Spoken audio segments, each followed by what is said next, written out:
Tem certeza? Não, tá aqui.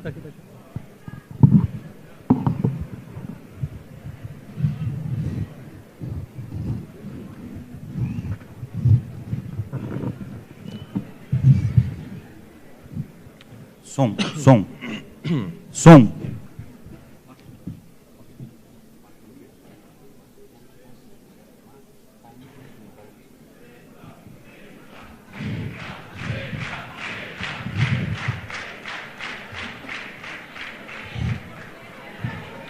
Vamos lá, pessoal. Bom. Thiago Pimentel, PH. Boa noite a todos e a todas. Thiago, eu sou presidente do Centro Acadêmico de Economia. É com muita alegria e satisfação que eu recebo, em nome do Calipro e do Centro Acadêmico Livre de Economia, essa palestra, essa noite, né? Estou até emocionado, até difícil de encontrar palavra para descrever esse sentimento. Nessa noite, pelo que eu vi aí, né? A noite mais fria dos últimos 100 anos. Não sei se é verdade, alguém comentou comigo. E bom... Tá calor. Tá calor. Bom, gente, muito importante, muita satisfação recebê-los todos aqui. Queria cumprimentar algumas autoridades aqui presentes. Presidente da Fundação Alberto Pasqualini e Leonel Brizola, que permitiu que essa palestra fosse realizada. Dr. Manuel Dias, uma salva de palmas para ele, por favor.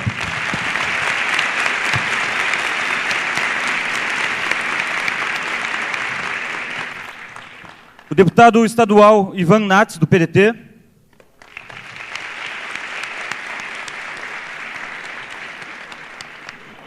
E o vereador aqui de Florianópolis, Vanderlei Farias, o Lela.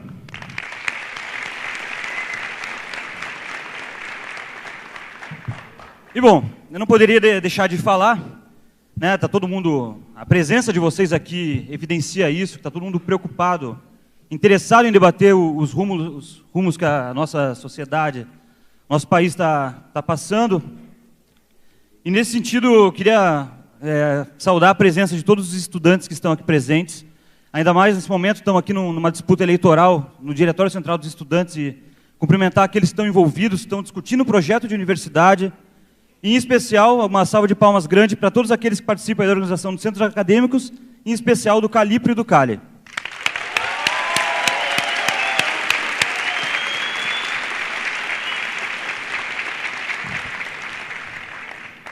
Bom, estão todos ansiosos, eu vou passar a palavra para o Buba para fazer uma saudação. Agora, ok, passou. Dizem que o melhor discurso é aquele que é curto, né? Então, eu também estou querendo ouvir o que o Ciro Gomes vai falar, tanto quanto vocês. Eu só queria primeiro agradecer a presença de todos, agradecer o Ciro Gomes por ter aceitado o nosso convite. Eu queria agradecer em especial a gestão Alvorada do Cali, que nesse ano inteiro foi muito estresse, muito trabalho. Semestre passado a gente lutou a auditório do CSE quebrando o recorde com 350 pessoas para um auditório de 120 pessoas. E eu acho que é muito gratificante ver a gente pelo menos lotar aqui o auditório Garapuvu. Então, agradecer a todos pela presença, agradecer ao coordenador do curso, Guilherme Vale Moura, que está aqui presente, agradecer ao Armando Lisboa, representando a direção do Centro Socioeconômico. E é isso, gente. Só tenho a agradecer por todos e vamos ouvir a palestra. Valeu, obrigado.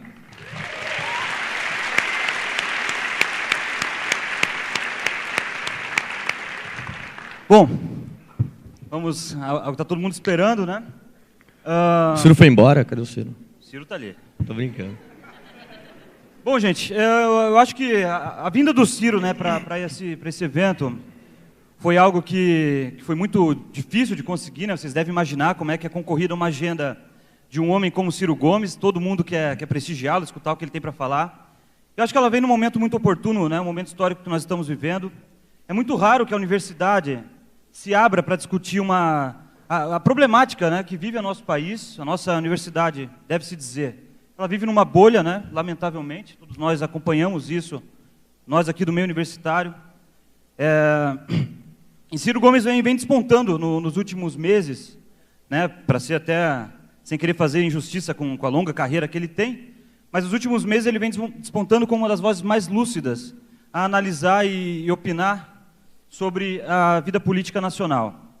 E é com muito prazer, com muita honra, muito orgulho, que apresento o Ciro Gomes. Suba à mesa.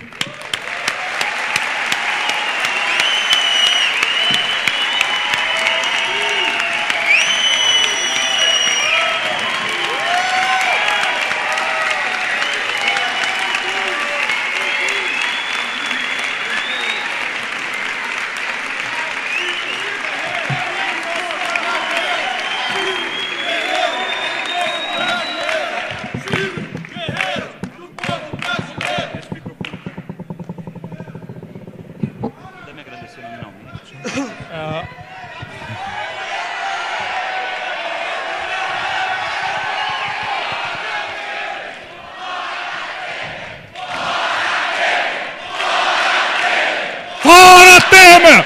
Fora Temer! Fora Temer!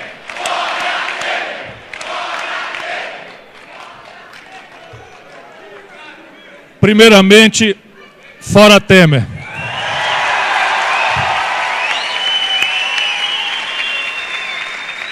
Mas eu devia dizer mesmo, primeiramente, muito obrigado a vocês. Muito obrigado de coração. Vocês não têm ideia de quanto uma coisa como essa que vocês estão me dando hoje alimenta uma pessoa que está completa e angustiadamente preocupada com a sorte do nosso país. Muito obrigado a cada um e a todas e a todos por terem vindo aqui e por esse calor. Isso eu vou reproduzir lutando com mais coragem, com mais determinação, para ficar à altura de merecer um carinho como esse da gente catarinense. Muito obrigado a vocês, é o que eu devia ter dito primeiramente. Eu vou rapidamente cumprimentar algumas pessoas. Está entre nós um dos meus líderes de muito tempo, coordenou minha campanha para presidente da República, é o secretário-geral nacional do meu partido, o PDT, e eu tenho muita honra de abraçá-lo na sua terra, meu caro amigo Manel Dias, grande brasileiro, lutador, caçado 3 vezes pela ditadura e não perdeu o entusiasmo da luta. Quero agradecer ao meu companheiro Marcos Paula Pessoa, que é o nosso... Enfim, tenho muita alegria de repartir uma mesa com você, é o nosso futuro. Quero agradecer ao Tiago Pimentel, também líder, futuro deputado do CA de Economia. Agradecer ao meu companheiro Ivan Nats, nosso deputado, e ao vereador Vanderlei Farias, o nosso Lela. Muito obrigado a todos por terem vindo. Eu posso andar com o microfone? Posso. Eu estou encarregado pela organização de conversar com vocês sobre o Brasil, o problema brasileiro, as nossas angústias, por 1 hora mais ou menos, eu vou tentar ser mais breve, e ao fim disso eu me ofereço para tentar responder questões, perguntas, mas aceito também com muita humildade, porque eu permaneço aprendendo, ouvir antagonismos, desacordos, desavenças com o que eu pensar. O Brasil não é para amadores. Nós, nesse momento, estamos passando pelo pior momento da história moderna. Eu tenho 35 anos de militância. Nunca, e olhe que esses 35 anos me jogam lá nos estertores da ditadura, nunca vi o Brasil numa situação tão potencialmente crítica quanto estou vendo agora. Porque no enfrentamento da ditadura, a minha geração tinha uma agenda e nós sabíamos claramente o que queríamos e sabíamos claramente quem era o nosso adversário ou o nosso inimigo, se naquela data podíamos chamar adversário de inimigo, o que eu não faço modernamente na política. Agora não é mais assim. Nós estamos chamando o nosso povo para defender a democracia em abstrato, quando o nosso povo está profundamente decepcionado com a governança daqueles que, como nós, tínhamos a obrigação de dar exemplo de decência, de administrar a economia em bases progressistas e de comportamento altivo e capaz de ordenar o desenvolvimento do país. Nós falhamos feiamente, e é por isso que a gente precisa começar a refletir com muita humildade sobre o que está acontecendo no Brasil. Eu tenho para mim, para a gente conversar hoje, que 3 crises se alimentam reciprocamente nesse momento na vida brasileira. Uma é um componente internacional, que não importa se é Chico, Manel, Tia Rosa, ou seja quem for que está no governo, e esse foi o erro da Dilma, de não partilhar com a inteligência nacional brasileira, um dos erros, o problema que vem do estrangeiro. E é um problema real. A partir do colapso do capitalismo neoliberal em 2008, no epicentro dele, que é os Estados Unidos, irradiando-se para a Europa e necessariamente com repercussão no conjunto do planeta como um todo, nós herdamos para o Brasil algumas concretudes práticas. Há algumas décadas, o Brasil começou a se desindustrializar e nossa liderança, prostrada pelo mito neoliberal de que esse assunto de indústria é assunto do mercado, prostrado por uma economia política mentirosa que nos foi vendida como ciência boa, sendo ideologia de quinta categoria, como a experiência demonstrou, que é o neoliberalismo, nós abrimos mão de ter uma política industrial e de comércio exterior e começamos a assistir uma concretude. A concretude é a seguinte: quando a Dilma chega em 2014, o Brasil tem um desequilíbrio na sua conta com o estrangeiro nos produtos industrializados de mais de 120 bilhões de dólares. É assim, tudo que a gente compra do estrangeiro industrializado e tudo que a gente industrializa e vende para o estrangeiro, a diferença nesse segmento dá mais de 120 bilhões de dólares. Cada um aqui tem um celular 100% estrangeiro. As fibras das nossas roupas modernas, 100% estrangeiras. 76% da química fina dos nossos remédios, 100% estrangeiro. Lembrando que isso tudo se paga com dólar que nós não emitimos. 40% dos custos de produção da agricultura mais competitiva do planeta, importados do estrangeiro. Não temos um fertilizante nacional, não temos um implemento agrícola nacional, não temos um agrotóxico nacional, ainda que a gente ache ruim a agricultura em bases tradicionais com agrotóxicos, defensivos, etc, etc. O fato é que nós importamos 40% dos nossos custos de produção no setor que nós somos mais competitivos. Na indústria automobilística, por exemplo, mais de 60% são componentes fornecidos em global source, ou seja, importados. Especialmente aquela parte de valor agregado mais alto, que é a mecatrônica, que hoje em dia é essencial nos nossos veículos. O fato, o número é este. Nós temos um desequilíbrio nas contas do Brasil com o estrangeiro, em dólar, de mais de 120 bilhões de dólares, só na parte comercial e industrial. E como é que nós não caímos em nós próprios ao devido tempo? É porque a humanidade experimentou, durante uns anos agora, durante uma década praticamente, um ciclo de super commodities. Então, graças a um pujante crescimento chinês, que já não é mais assim, graças a um ciclo importante de presença dos Estados Unidos no mercado, graças à presença da Europa crescente, mesmo o Mercosul tomou relevância para nós, o Brasil passou a vender essas matérias-primas de baixo valor agregado a preços absolutamente, artificialmente altos. Por exemplo, eu trabalho na CSN, Companhia Siderúrgica Nacional, para pagar o gin das crianças, né? Eu trabalho na CSN, meu patrão está para me despedir, porque eu fico saindo para atender o convite de estudante, mas dessa vez é pelo menos sexta-feira de noite, né? Mas lá nós vendíamos uma tonelada de minério de ferro, há 2 anos e meio atrás, por 190 dólares. Chegamos a vender por 38, há 5 meses atrás, estamos vendendo a 49 agora. O Brasil vendia o petróleo, eu ajudei a fazer a lei de partilha. Como deputado federal, eu ajudei a fazer a lei de partilha. Essa que reserva 30% de todo o pré-sal para a Petrobras ser associada, ainda que generosamente permita nos 70%, né, qualquer capital. Nós fizemos uma coisa muito moderada, e é porque a goela dos caras não tem fundo, nós vamos conversar sobre isso hoje à noite, não tem limite, né? Nós estávamos fazendo o cálculo, e isso aqui dá trilhão de dólar. Isso aqui dá trilhão de dólar, né? Nós fazíamos os cálculos da riqueza brasileira e comecei a sonhar, finalmente eu sei de onde vem o dinheiro para eu ver o meu país ainda na minha existência útil, né? Eu tenho 58 anos de idade, ou seja, estou falando de 20 anos para frente, eu posso ver o Brasil radicalizar uma transformação e eu estou vendo o dinheiro ouvindo a conversa, o pré-sal. Nós estávamos fazendo esses cálculos, o barril de petróleo estava a 110 dólares. Nós chegamos a vender um barril de petróleo há um mês atrás por 30 dólares. E assim, para não cansá-los, todos os produtos da tradição de commodities brasileira, ou seja, produtos de baixo valor agregado, produtos in natura, da agricultura não caiu tão violentamente, mas caiu 17%, 20%, milho, soja, carne, tudo caiu de preço.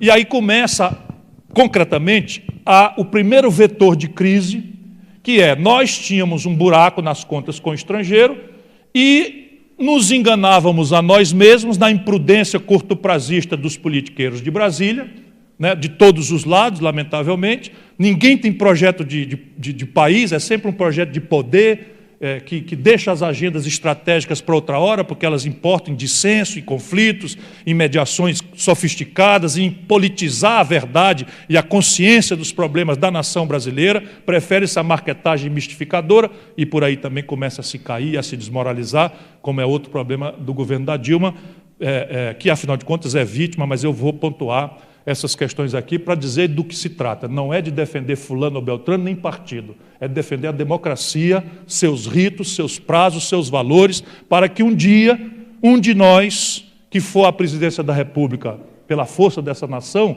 com a agenda correta de mexer no que tem que ser mexido, nós não podemos deixar que o jogo jogado de Brasília, da grande mídia de São Paulo e do Rio, desestabilize a pretexto de moralismos e coisas que tal, seja quem for.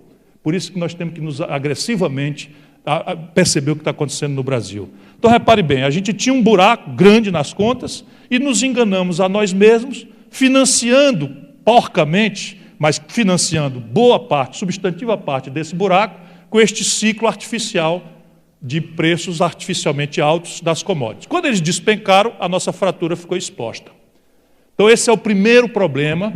Nós temos que compreender, porque daqui, da análise, do diagnóstico, da percepção de que doença nós estamos tratando, é que irá derivar a tratativa, o remédio correto para que a gente resolva. Então, um dos mais graves problemas brasileiros, para não dizer que é o mais grave, sob o ponto de vista de estratégia econômica, de desenvolvimento, é interromper o ciclo de desindustrialização e inaugurar um novo ciclo de industrialização em bases absolutamente complexas, difíceis de fazer, mas perfeitamente praticáveis. Dali, como é que a crise internacional entra para o Brasil? Concretamente, ela entra por várias portas, mas tem uma porta que a gente precisa popularizar a consciência dela, que parece economês, mas não é. Só parece economês porque a grande mídia não quer que o nosso povo entenda as coisas que importam mesmo. E aí vive distraindo o nosso povo com essa novela escandalosa, essa coisa escandalosa novelizada em horário nobre, todo dia, para provar que o Estado e seus agentes e sua linguagem não passam de um pardieiro de pilantras, e aí então ter a base sociológica, cultural, para aperfeiçoar o mito, a mistificação ideológica e neoliberal. Mas como é que entra na prática? Estou lhes falando agora da taxa de câmbio. Taxa de câmbio, Ciro, vai conversar com estudante em Florianópolis, ser recebido desse jeito, em vez de conversar umas coisas, vai falar de taxa de câmbio. Pois é, lamentavelmente, toda a nossa economia, todos os nossos preços relativos são sensíveis à proporção da nossa moeda com o dólar. Todos. O povo não compra dólar, é fato, mas o povo come pão. E se der certo no domingo, leva a namorada para comer uma pizza. Pão e pizza é trigo. O Brasil não é suficientemente, não consegue produzir o trigo que consome, importa do estrangeiro dólar. Portanto, se a gente precisava de R$ 2,70 para comprar um dólar de trigo e passamos a precisar de R$ 4,00 para comprar o mesmo dólar de trigo, o preço do pão e da pizza sobe. O Brasil, já disse a vocês, importa 76% da sua química fina.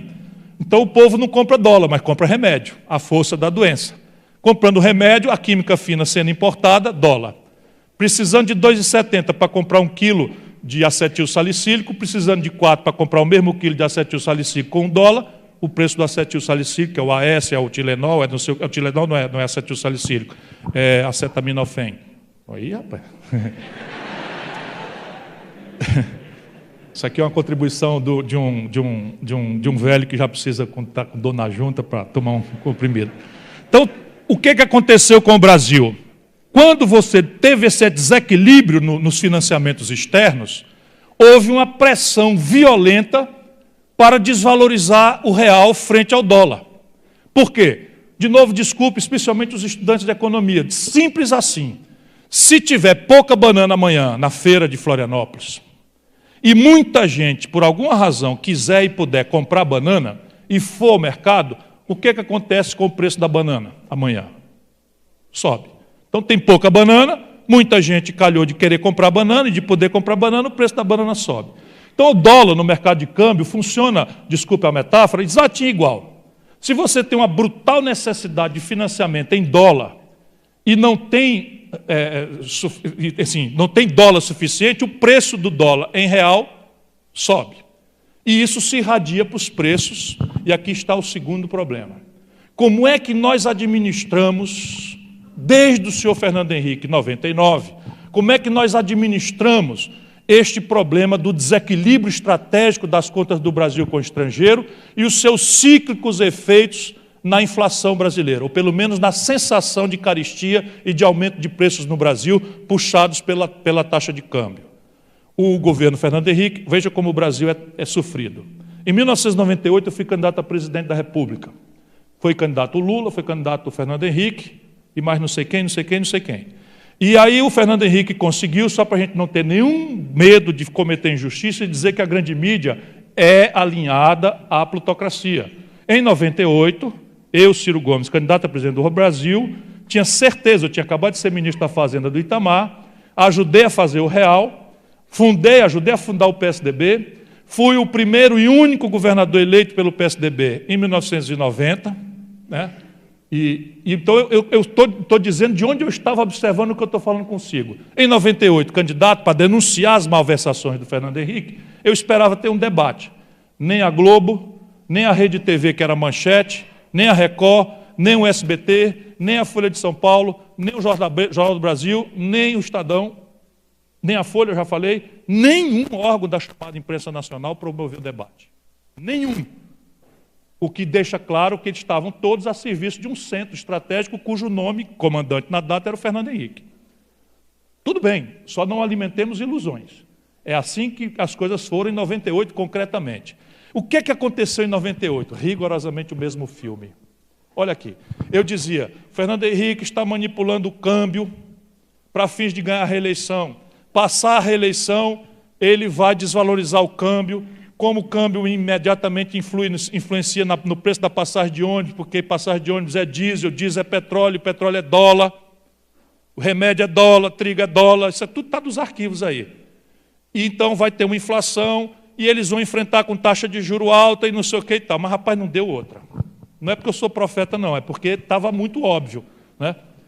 Aconteceu exatinho como estava previsto. Ele desvalorizou o câmbio, ficou como mentiroso, meteu uma inflação, meteu taxa de juros, a recessão se instalou, o desemprego começou a aumentar, o Lula assinou uma petição de impeachment e o PT criou um movimento fora FHC e foram entregar na mão do presidente da Câmara, dá vontade de chorar nessa hora, Michel Temer. Vocês acreditam? Então, aliado umbilical, amigo íntimo do Fernando Henrique Cardoso, que mandou a petição do Lula ao arquivo. E eu, que tinha sido candidato contra o Fernando Henrique, fui dizer naquela data, remédio para governo ruim, Lula. A governo que a gente não gosta não é impeachment. Lula, não faça uma imprudência dessa. Amanhã um de nós vai à presidência da República e esses caras vão pegar esse pretexto e vão escalar para cima da gente um golpe de Estado. E, não, lá vem tu tem não sei o quê. Tá bom, eu fico aqui na minha solidão, escrevi artigo, reclamei, propus, disse não, denunciei o golpe e tal. E, felizmente, ou infelizmente, o tempo passa, a Dilma vê o problema, vai para o governo na marketagem, não confia o que está acontecendo ao povo e diz assim, vamos enganar, ganha a eleição, depois a gente conserta as coisas. É aí que os políticos começam a errar profundamente na sociedade moderna, conectada, absolutamente ligada, com capacidade de recuperar memórias que hoje a sociedade brasileira nunca teve, agora tem, porque você tem os arquivos do YouTube, você tem os arquivos do Wikipedia, você tem os arquivos, enfim, está tudo na rede, né? A maluquice que você faz, a namorada que você teve, né?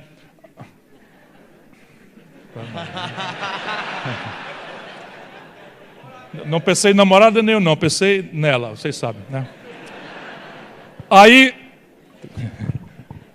Onde é que eu estava? Assim vocês me desestabilizam. Abra uma aguenta. Então, repare bem. Quando vem a Dilma, então acontece o quê? Exatamente o que eu estou lhes dizendo. Desvalorizou-se o câmbio, transferiu-se para a inflação, faz-se um tarifaço que mete na casa de 100% do povo brasileiro mais pobre a sensação amarga de ter sido enganado com o reajuste da tarifa de energia elétrica, o reajuste da gasolina e do diesel que vai para a pressão das passagens de ônibus, a estudantada desce para protestar contra o... Né, não era por 20, enfim, já estava muito claro. E aí qual é o receituário? De então e de hoje. E aqui está o segundo grave componente da crise brasileira, que eu estou descrevendo com certo vagar, porque nós precisamos desmontar essa bomba para o futuro. Quando se apresenta uma inflação, o que aconteceu com o mercado, com o Fernando Henrique na época? Eles resolveram tentar botar a economia política brasileira num certo piloto automático, imune às demagogias e às manipulações dos políticos e seus apetites eleitoreiros e etc, etc. Então, a ideia vã, que nunca aconteceu na história humana, foi introduzida pelo Armínio Fraga e o PT legitimou. Né? O PT legitimou, eu participei do governo do Lula como ministro, mas brigando, até que enchi e saí e não quis mais. E, evidentemente que a minha turma é para esse lado, não é a do outro lado. Mas é preciso que a gente tenha clarezas para consertar o país que nós queremos para o futuro. Qual é o piloto automático que eles inventaram? Para enfrentar o manejo da economia, 3 remédios simplórios, como se fosse assim. Primeiro, inflation target, na literatura, que não tem correspondente em português, a prática da humanidade ninguém pratica, a não ser, depois do Brasil, a Nova Zelândia está experimentando uma coisa melhor. Aqui no Brasil eles deram um nome pomposo de meta de inflação. O que é a meta de inflação? Anuncia-se, sem precedente no mundo, com 2 anos, 3 anos de antecedência, qual será a taxa de inflação do ano que vem, do ano 2 e do ano 3. E o Banco Central passa a ter um mandato vesgo de perseguir esta meta de inflação a qualquer custo. Ou seja, a macroeconomia, que tem mil variáveis, a taxa de câmbio, a taxa de juros, a taxa de emprego, a taxa de formação bruta de capital, a taxa de investimento, que é derivada daquela, a taxa de desemprego, que eu já falei, a taxa de investimento público direto estrangeiro, a taxa de... Enfim, a macroeconomia tem uma porção de variáveis, todas elas sujeitas à vida, aos seus dissensos, aos seus consensos, às suas contradições e tal. Nós agora resolvemos, desde o Fernando Henrique, dizer que uma das variáveis, e somente uma, está tabelada: a inflação. Como a inflação é um mal tremendo, nós nos vulneramos a receber isso como se fosse uma boa coisa. Ora, é preciso esclarecer neste ponto que a inflação boa é a inflação zero. A inflação, com ela, não se deve ter qualquer contemporização. Eu fui ministro da Fazenda. Peguei a inflação com 3 ao mês e deixei com 0 ao mês. Portanto, não me confundam. Agora, uma forma e outra forma e outra forma, e mais uma outra e mais uma outra, há de garantir este valor. Eles introduziram este mecanismo tosco que não funciona em lugar nenhum do mundo. Só para vocês terem uma ideia, os norte-americanos têm o Fed, que é o banco central deles, o Fed americano é mandatado para perseguir a menor inflação a pleno emprego. Então, o mandato do Banco Central americano é um estreito beco por onde ele tem que caminhar. Um olho na menor inflação, o outro no pleno emprego. E a crença aqui é que o pleno emprego gera inflação. Então, o camarada tem que olhar aqui e achar o ponto de equilíbrio. É que nem o ministro da Educação. Ele tem que entregar a melhor educação com o orçamento que está apertado. É o ministro da Saúde, tem que entregar a melhor saúde com orçamento apertado. No Brasil, só os bancos, e aqui é o que se trata, tem este privilégio da variável inflacionária estar tabelada ex ante. Se não acontecer, qual é o mecanismo para alcançá-lo por este itinerário? Taxa de juros. E aí, meus companheiros, minhas companheiras, acreditem, isso aqui não é economês. À esquerda, nós precisamos dominar esses assuntos para parar de apanhar feito um menino fujão da direita esclarecida. Juro é uma variável absolutamente central para a gente especular com ela. Eu explico para vocês com a maior naturalidade, vocês, auditório maravilhoso que são, pegam fácil. Se a taxa de juros que o governo paga pelos papéis do governo for maior do que o lucro médio da roça, do comércio, da indústria, a economia para. Por quê? Porque se eu tiver dinheiro, por que eu vou acordar de madrugada para cuidar da minha roça? Por que eu vou pagar funcionário, ter confusão com o INSS, com o fiscal da prefeitura, do governo federal, para botar um negócio cujo lucro é menor do que eu botando o meu dinheiro no banco, o banco me paga. Mas a realidade brasileira é ainda mais dramática. Nós somos uma sociedade de alto pulso empreendedor e de baixíssimo estoque de capital de investimento. Somos um dos menores estoques de capital de investimento do mundo. Hoje está ao redor de 14% apenas, que é o que sobra da nossa riqueza produzida num ano, para investir, que é a formação bruta de capital ou a taxa de investimento no Brasil. Portanto, nós somos uma sociedade agudamente dependente de crédito. E aí, como é que eu vou tomar dinheiro emprestado a 380% se eu usar o cheque especial, a 340% se eu usar o cartão de crédito, ou a meros 25%, que é o que o governo, em média, paga pela especulação? Como é que eu vou tirar esse dinheiro no banco, botar num negócio que amanhã me retorna menos do que eu tenho que pagar para o banco de juros? Então, vejam bem, este é o busilis, este é o ponto, esse é onde é que nós introduzimos do estrangeiro para dentro o constrangimento que vai desconstituindo ciclicamente a nossa governança. A taxa de juros no Brasil hoje é 14,25%, a menor de todas, o governo paga. Em média, 27%. O lucro médio de uma companhia muito bem administrada no mercado é de 6%. Então aqui está a explicação porque a economia brasileira está parada. Aí 1,7% de brasileiros jovens chegam por ano ao mercado de trabalho e só serão incorporados se a economia crescer. E a economia está proibida de crescer. E aí os ganhos de produtividade, que é troca de gente por máquina, né? Pega uma colheitadeira de cana-de-açúcar em São Paulo, eu fui estudar isso, tira 76 homens.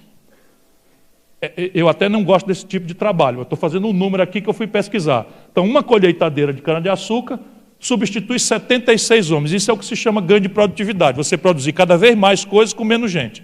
O Brasil vinha ganhando produtividade a uma média acelerada de 3% ao ano, o que quer dizer que se a gente não crescer 5% ao ano, ou seja, uns 7% dos jovens que chegam, mais o ganho de produtividade, o Brasil vai crescer como um rabo de burro para baixo. E aí as tensões sociais estão resvalando agora para a violência. E aí a gente começa a entender. O segundo remédio, câmbio flutuante. Então, câmbio flutuante é a outra maravilha da ciência do piloto automático, onde se põe o governo, a política para fora. Só que não existe câmbio flutuante realmente. Por quê? Se você deixar o mercado de câmbio flutuando sozinho, um mega especulador como o Itaú entra no mercado à vista com 200 milhões de dólares e mexe na taxa de câmbio. Ou o governo, via Banco Central, compra ou vende dólares no mercado de câmbio, num volume talvez de 500 milhões, de 600 milhões, e ele fixa a taxa de câmbio onde ele quiser. E aí o que tem acontecido na história brasileira? Fernando Henrique, Lula e Dilma. Chega a véspera da eleição, o governo vende dólar. Vende muito dólar, vende muito dólar. Aí faz o quê? O preço do dólar na nossa moeda desvaloriza. E aí, na prática, aquilo que funciona no inverso funciona pelo oposto. O que é? Fica mais barato o cidadão sair de Santa Catarina para Miami do que ir para Fortaleza, quando todo mundo sabe que Fortaleza é muito melhor do que Miami, né? Ou vice-versa.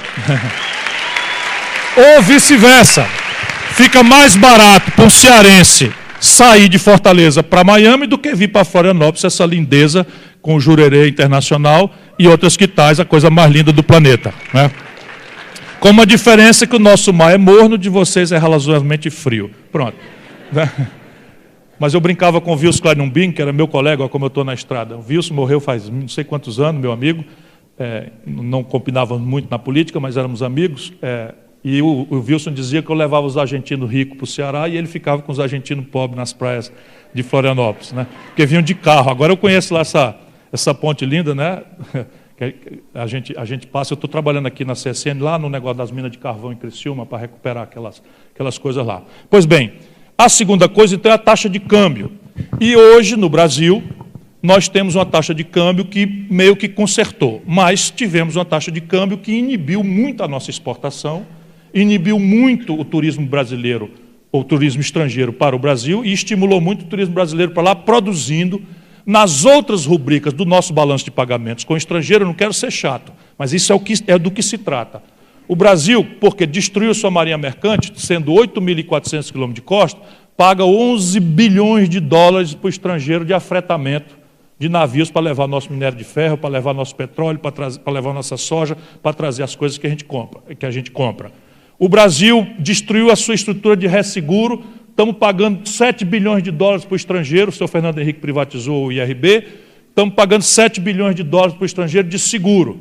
O Brasil afrouxou a sua legislação de remessa de lucros, estamos mandando 12 bilhões, 9 bilhões, 7 bilhões, isso varia por ano, de remessa de lucros para o estrangeiro.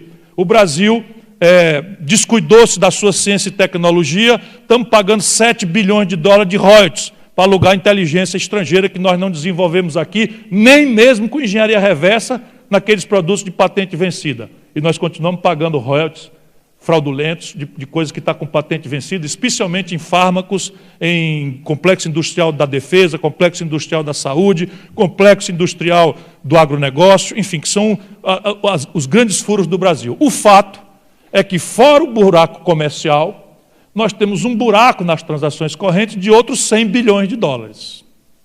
E aí esse câmbio vai sempre ser um problema se a gente não entender como equacionar isso. Por este caminho não funciona. O terceiro ponto do piloto automático é superávit primário. Vamos lá.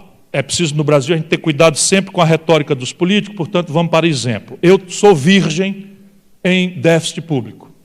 Eu fui prefeito, não tem um dia de déficit, de uma capital que é a 5ª cidade do Brasil. Fui governador do 8º estado brasileiro, nunca pratiquei um dia de déficit. Fui ministro da Fazenda, nunca tive um dia de déficit.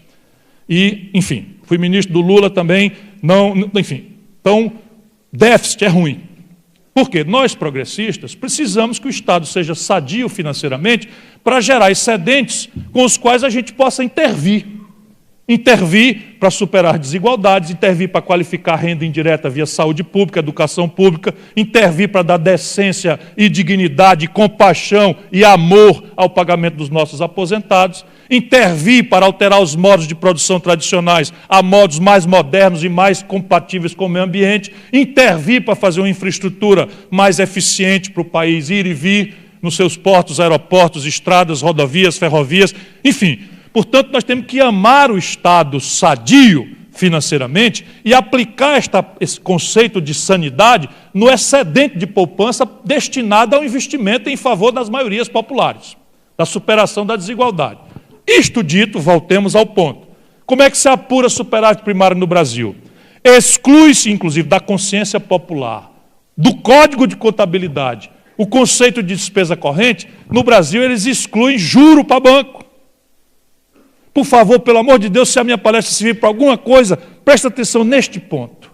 Porque nós vamos ter a revogação da Constituição de 88 nos próximos dias, se o povo brasileiro ficar parado, perplexo e não compreender o que é que eles estão fazendo em Brasília, na semana que vem, provavelmente. É assim, se eu gasto com um papel higiênico no hospital, isto é gasto corrente. O papel higiênico foi usado, ele até pode ser reciclado, mas naquele momento ele virou gasto corrente, vai para o lixo. Gasolina no carro da polícia, gasto corrente. Salário de professor, por mais nobre que seja, gasto corrente.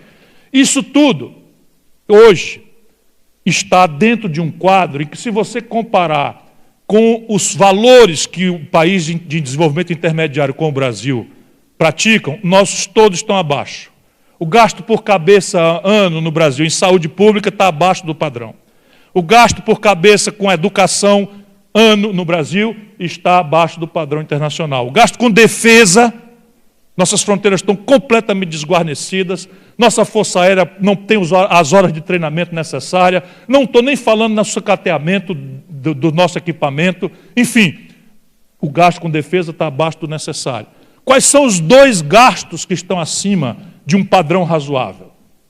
Um é a previdência social, não porque ela esteja em déficit, o brasileiro precisa dominar esse assunto. O Brasil tem um problema que é a evolução demográfica. Se eu estiver ficando chato, vocês me fazem um sinalzinho, você me avisa aí, mas eu estou apaixonado pelo auditório e resolvi fazer. Quanto é que está o tempo aí já? 2 horas e... Então, eu quero só, porque isso aqui é o que interessa, né? E aproveitar a inteligência de vocês catarinenses. Então, o Brasil tem o problema que a humanidade tem, que é a mudança demográfica. Na minha geração, quando o modelo previdenciário, um pouco mais, 20, 30 anos atrás, foi montado, nós tínhamos 6 pessoas ocupadas, ou seja, uma pirâmide etária, para financiar a aposentadoria de um brasileiro com perspectiva de vidas inferior a 60 anos. Então era 6 para 1, funcionava. Isto foi mudando, e hoje nós temos 1,6 brasileiro ocupado para financiar a aposentadoria de um brasileiro com expectativa de vida de 73 anos. Ou seja, não temos mais uma pirâmide etária, temos um botijão de gás etário, né? Poucos jovens, nós estamos crescendo 1,7% ao ano só, uma barriga aqui de muitos gatões da meia-idade, né? Tipo assim, o orador que vos fala, e já um pedaço de idosos grandes. E esse bucho aqui vai passar para cima em 15 anos, é uma janela demográfica que vai se fechar. Portanto, nós temos que debruçar-nos sobre o assunto e refletir de forma progressista, solidária aos mais idosos, sobre este novo país que nós vamos ter. Então, nós não podemos ter uma atitude reacionária ao debate sobre questão previdenciária. Só que esse debate dá tempo, não precisa ferir direito de ninguém por uma circunstância. Como o problema não aconteceu de ontem para hoje, ele foi aparecendo, e como sempre os políticos, ao invés de tratar o assunto, foram fazendo um puxadinho aqui, um remedo acolá, um puxadinho acolá, de maneira que a soma dos arremedos e puxadinhos hoje, contribuição social sobre o lucro líquido, PIS, COFINS, contribuições patronais, contribuições trabalhadores, contribuições do setor público, etc., etc., etc., ainda a Previdência brasileira é superavitária, ou seja, não está em déficit. É mentira, agora dói dizer, do Lula, do Fernando Henrique, da Dilma e muito mais desse calhorda que está querendo tomar conta do país, a namarra, o senhor Michel Temer, que esteja em desequilíbrio a Previdência Social. Não está ainda, mas o país está. E a outra despesa, tenho chamado a atenção onde posso, esta sim está fora de qualquer propósito, fora de qualquer paradigma internacional, fora de qualquer propósito. Pronto. Nós vamos aplicar de juros sem 1 centavo de abatimento de principal. Este ano, 600 bilhões de reais com juro para a agiotagem de meia dúzia de bancos e das 10 mil famílias dos barões brasileiros. Este é o ponto. Então você tem uma carga tributária que está alocando 36% do PIB em impostos, uma sociedade com a sensação correta de que paga dobrado para viver, especialmente a classe média, porque paga imposto e plano de saúde, porque não acredita na saúde pública, paga imposto e educação privada, porque não acredita na educação pública, a não ser na universidade, que a classe média ainda tem um restinho, alguma volta na universidade, e eles querem privatizar, né? Não é justo, porque a classe média está pagando dobrado para viver, inclusive na segurança, porque o aparelho do Estado não está funcionando, a população está com medo, com razão, porque a violência exponencializou-se, e há um custo crescente de vida pesando sobre a classe média, com segurança em condomínios, em seguro de carro, etc., etc., etc. Pois bem, este é o ponto. Nós não temos um modelo de administrar a economia minimamente correto. E agora, por que eu chamei a atenção dos amigos e das amigas, dos companheiros e das companheiras? Na semana que vem, eles vão apresentar um projeto de emenda à Constituição, que é a razão central do golpe. Os políticos se reuniram contra a Dilma para tentar parar a Lava Jato. PT, PMDB, claro que quando eu falo assim, eu não falo de todos. Tem gente muito boa no PT, gente muito boa no PMDB, é preciso nunca generalizar. Mas essa trempe que toma conta fez o golpe, está fazendo o golpe para parar a Lava Jato. O plutocrata, aquele que está na rua, lá, mandando mesmo no Brasil, que são os agiotas e essas 10 mil famílias de barões, eles querem tomar o orçamento. Por quê? Porque no desequilíbrio que aconteceu, que eu tenho tentado descrever com essa chatice toda para vocês, a dívida é o reflexo desse desequilíbrio. Como você tem desequilíbrio, vai ficando endividado. E a dívida eles analisam como proporção do PIB. Então a dívida brasileira está indo num galope que parece que não vai mais dar certo pagar. Então eles precisam fazer o golpe para botar um interventor ali no controle do orçamento para gerar excedentes a qualquer preço para fazer a dívida pública como proporção do PIB voltar a decrescer. Ou seja, ao invés de baixar a taxa de juros, que não tem propósito de estar na altura que está, a gente pode conversar sobre isso, eu estou já ficando preocupado com a paciência que vocês estão me ouvindo, eles conservam essa despesa exorbitante, disparatosa, sem explicação técnica, e vão cortar tudo o que quiser. E vão meter na Constituição, vão tentar. Eu vou lutar, seja com que ferramenta for. Quero logo avisar a comissão de ética do meu partido que eu não vou ficar comportado, porque isto é absolutamente intolerável. Eles querem meter uma emenda à Constituição, tabelando o gasto corrente brasileiro com tudo, educação, saúde, aposentadoria, investimento, menos juro, que é a maior despesa de todas. Isto é absolutamente intolerável e revoga a Constituição de 88. Se alguém tem dúvida de que é um golpe em marcha, pelo protocolo de que o impeachment sem crime de responsabilidade já em si é golpe, mas o golpe não é isto, o golpe é isto que eu estou querendo dizer agora. Não é possível aceitar. Eu fiz os cálculos, companheiros. Falei para o reitor da universidade agora, de vocês. É preciso abrir o olho, porque o povo não é obrigado a dominar esses assuntos e a nossa grande mídia não vai explicar esse assunto. Eles vão ficar na caricatura, que o Brasil precisa controlar as despesas. Aí pega e inventa que a Dilma bota lá um cartão com comida de R$62 mil. Ninguém diz quanto foi o jaburu. Eu acho que não devia poder gastar R$62 mil por mês com cartão corporativo, seja de que palácio for. Porém, não é R$62 mil o problema. São 600 bilhões de reais com juro. Este é o problema. O que não nos dispensa de ser severo com qualquer real, com qualquer centavo, que possa ser economizado parcimoniosamente para alocar corretamente. Isso é que a gente tem que fazer. Bom, e caminhando para a terceira, o vetor da crise, encerrando, é a crise política. Então você tem uma crise política que basicamente é construída por esse conjunto de fatores, o fator internacional, o manejo equivocado da economia, o desastre, né, da gestão econômica com Levy, com essa política conservadora que faz o oposto do que diz, etc., etc. E aí se instala uma crise política que basicamente tem 3 vetores. Nada disto é favorável ao Michel Temer. É contra a Dilma e o que ela representa. Primeiro, vamos lembrar, o eleitor do Aécio, quase metade do Brasil, que é gente que eu respeito. Quero bem, discordo, mas essa gente eu quero para mim. Eu quero ganhá-los para a questão que nos é comum, a democracia. Ainda que depois tenham... E essa gente foi enganada. A sensação desse povo, justa, é de que houve uma eleição em que a Dilma acusou o Aécio de ir fazer uma coisa e, quando ganhou, foi ela fazer a coisa que disse que o Aécio ia fazer. Então, esse primeiro bloco de pessoas começa a desconstituir a Dilma quando a prática de governo é o oposto do que a retórica marqueteira e irresponsável fez. E eu não estou falando isso para amargurar a Dilma, que é vítima, afinal de contas, de tudo, mas é para a gente ter pistas do futuro. Moderar a promessa é essencial para um governo ser forte do primeiro ao último dia. Moderar a promessa, confiar na inteligência popular, repartir com as pessoas as dificuldades, as contradições e sair da tentação vã, fácil, porém mentirosa, da articulação em gabinete, no toma lá da cá, fisiológico, corrupto, ao que se entregaram mesmo as forças progressistas brasileiras. Isso nunca deu certo. Nunca deu. Os únicos 3 presidentes que escaparam porque não perderam a rua. Juscelino, Fernando Henrique e Lula. E ainda assim, o Fernando Henrique, no segundo mandato, quando fez a tramóia, caiu. A Dilma cai porque faz a tramóia. O Lula se aguentou, mesmo com a crise do mensalão, porque não fez a tramóia no primeiro mandato. O Juscelino passou 5 anos acossado por tentativa de golpe, tentativa de homicídio, mas não perdeu a rua. E a segunda questão, para sair desse impasse, é uma articulação com os governadores. E aí, companheiros, eu vou encerrar. Nós assistimos hoje no Brasil o desmonte da federação. Não é razoável, né, o que nosso governo fez, deixou o Rio Grande do Sul quebrar. O Rio Grande do Sul hoje é ingovernável. O Palácio do Piratini virou uma usina de destruição de liderança. Se vocês observarem, isto é de propósito.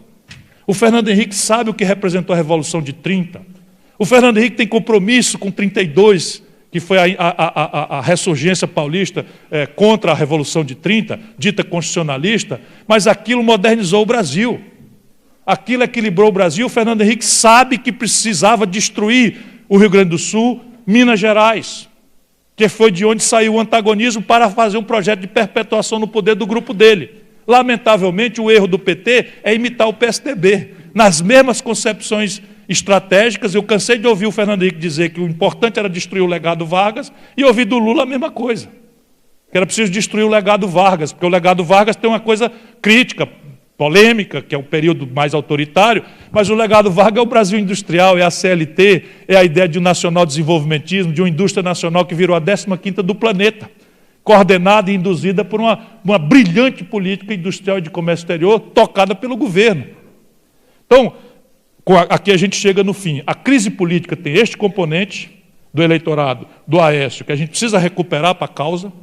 Eu não consigo, o Aécio vai ser o próximo que vai ser destruído. O próximo que vai ser, já está sendo, esse já não escapa. Porque o eixo de mudança estratégica do Brasil, que é o outro componente do golpe, é o Serra desalinhando o Brasil internacionalmente. É dele a autoria do projeto que acaba com a reserva nacional no pré-sal e agora, escandalosamente, o presidente da Petrobras, nomeado pelo golpista, no dia da posse, disse que é preciso destruir a lei de conteúdo nacional nas encomendas da Petrobras. 7 bilhões de dólares é o déficit em ciência e tecnologia.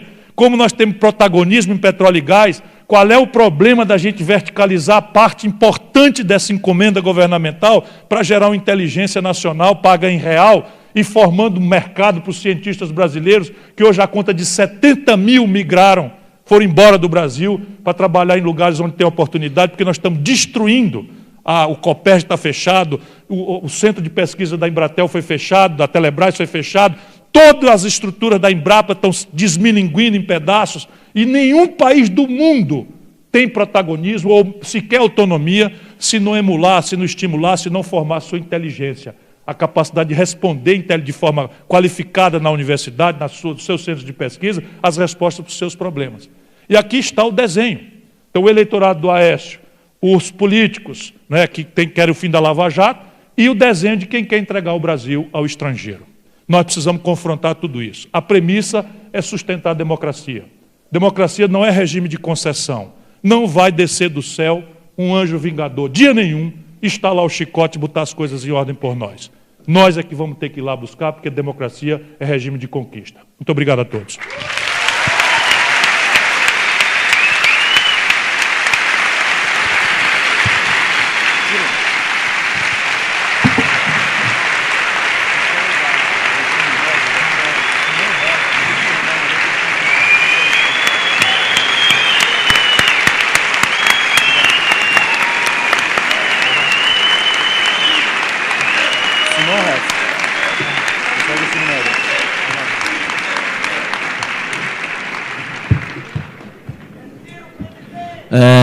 Agora a gente vai começar a abrir para as perguntas, só que antes o Marcos queria fazer alguns agradecimentos. Então, queria corrigir algumas injustiças que eu cometi no início, né? Eu estava nervoso, como naturalmente acho que qualquer um que está sentado aqui ao lado de Ciro Gomes estaria hoje.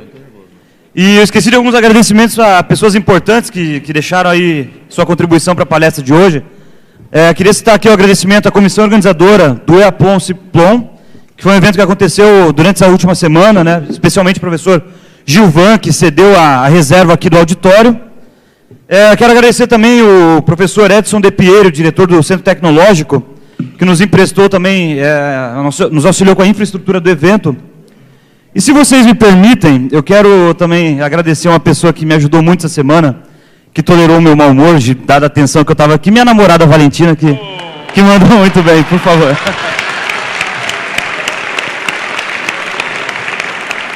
Eu achei que era para mim essa pergunta, mas tudo bem. Bom, gente, a dinâmica agora vai ser a seguinte. Nós faremos... A Júlia e a Maria Fernanda estarão ali à direita, elas estão ali com o microfone. Nós vamos abrir inscrições para blocos de 4 intervenções, né, por vez. Peço para as pessoas que façam intervenção, vamos limitar a 2 minutos por fala. Então, 4 pessoas vão fazer a intervenção, o Ciro responde. E assim a gente vai, conforme o avançar do tempo foi nos permitindo, agora é 9 horas. Acho que a gente pode ficar aí até umas 10 horas, não sei. Bom, a gente vai medindo aqui como é que vai estar a relação aqui, se vai estar funcionando. Então, o microfone está aí? Oi. Então, pessoal, aqueles que tiverem interesse em fazer algum tipo de comentário, intervenção, que venham aqui à frente. Do outro lado. Dá para fazer? Alô. Bom, pessoal, para facilitar aqui, vamos fazer da seguinte maneira. A Gília vai estar ali, Maria Fernanda aqui desse lado. Uma intervenção aqui, uma lá. 2 e 2, e aí o Ciro responde. Tá ok? À vontade. Pode começar? Pode. A palavra é sua. Então, boa noite a todos. Meu nome é Tomás, eu sou do Raiz Movimento Cidadanista, que é um novo partido de esquerda que a gente está construindo, junto com a nossa jardineira aí, Luísa Erundina. Parabenizar a fala do Ciro e fazer alguns questionamentos assim, super importantes, que eu vejo que faltou na sua fala. O primeiro é que hoje a gente tem mais de 500 mil pessoas hoje nas ruas, tomando conta em várias capitais, protestando contra o golpe. E, pela primeira vez, depois de muitos anos, a gente nunca teve tanta gente discutindo política, interessada em política, acordando para a política e questionando um monte de coisa que está sendo feita até agora. Tu falou muito em neoliberalismo, a gente está falando muito em desobediência civil, que não dá para a gente aceitar isso, e as ações têm que ser mais radicalizadas. O nosso discurso não pode amornar, e a nossa ação tem que ser prática mesmo, prática de transformar isso. Então, dentro dessa perspectiva, dessa economia toda que a gente fala, e a gente está aqui numa casa de economistas, como é que a gente faz para encarar esse sistema neoliberal, essa bancada dos 5B que manda no Brasil, né, que é o boi, a bala, a Bíblia, o banco e a bola, né, o futebol está mandando. E temos agora, daqui 40 dias, uma Olimpíadas, quase surreal, um filme de ficção científica, a gente tem uma Olimpíadas no Brasil, os movimentos todos se organizando, os movimentos todos pedindo para ir para a rua, indo para a rua e fazendo essa frente de desobediência civil. Então, como que a gente encara isso? E como que a Dilma ontem, na entrevista dela, ela falou do plebiscito, que ela quer bancar esse plebiscito. Então, qual é a proposta? Como é que a gente vai conseguir romper com esse sistema neoliberal, com esse capitalismo, esse neoliberalismo, propor uma estrutura ecossocialista, com Ubuntu, com bem viver, e voltar aquele sonho de 13 anos atrás, olha só, simbólico, porque 13 anos atrás, quando tinha Lula, tinha Evo Morales, tinha Rafael Correia, a gente no Fórum Social Mundial chorando de emoção, achando que a esquerda ia ter um grande projeto para a América Latina. 13 anos depois, estamos aí. Então, fica aqui a...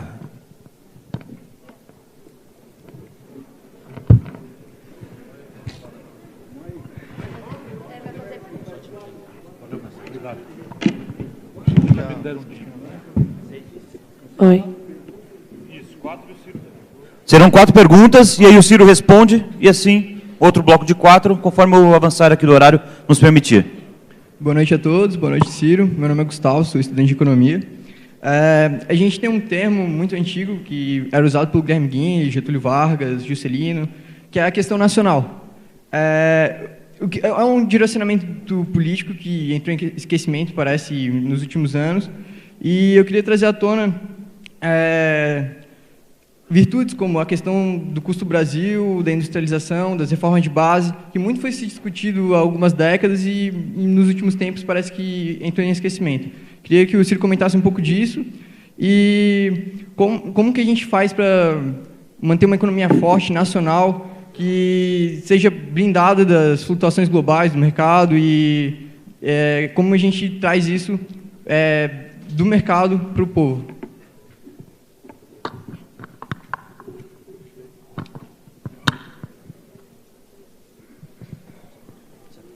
Boa noite a todos. Queria agradecer aos 2 centros acadêmicos e ao Ciro pela presença e os esclarecimentos. Meu nome é Iclis, eu sou doutorando em História aqui na UFSC. Tenho 2 questões, vou tentar ser sucinto para respeitar o tempo dos demais. Da perspectiva de um projeto progressista para o executivo no Brasil, minhas 2 dúvidas são as seguintes. Primeira, como você vê para um projeto, né, executivo progressista o fato de que nós temos que lidar com um Congresso muito conservador, com alguns projetos que beiram o reacionarismo político, mais do que há muito tempo não se via, né? Como lidar com isso, levando em consideração que o Congresso pode, muitas vezes, engessar projetos do Executivo, né? Como você enxerga isso? E a segunda questão é com relação à carga tributária, porque muito se fala da carga tributária no Brasil a respeito do seu tamanho, mas alguns setores progressistas enxergam um maior problema na distribuição da carga e não no seu tamanho, na distribuição, especialmente na cadeia produtiva, que resulta, em momentos de crise, em os pobres sofrendo mais, a classe média pagando mais e os ricos se safando porque ela não está atrelada à renda. Então, a minha questão em relação à carga tributária é, como você vê, novamente, de um ponto de vista do executivo, como você vê uma possibilidade real de mudança nessa questão tributária, que é muito importante, mas que é muito nublada, né, por algumas falácias e alguns espantalhos a respeito disso. Obrigado. Agora a última.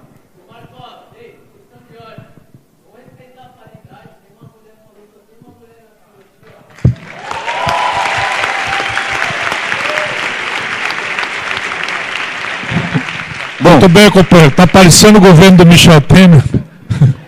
Com o companheiro que está ali na fila já vai ter a oportunidade de falar. Vamos acatar a questão de ordem lá do companheiro da plateia. À vontade. Boa noite, gente. Obrigado, companheiro. Antes de tudo, fora Temer. E a minha pergunta é simples. Eu queria saber qual que é o posicionamento do Ciro a respeito de uma possível auditoria da dívida pública.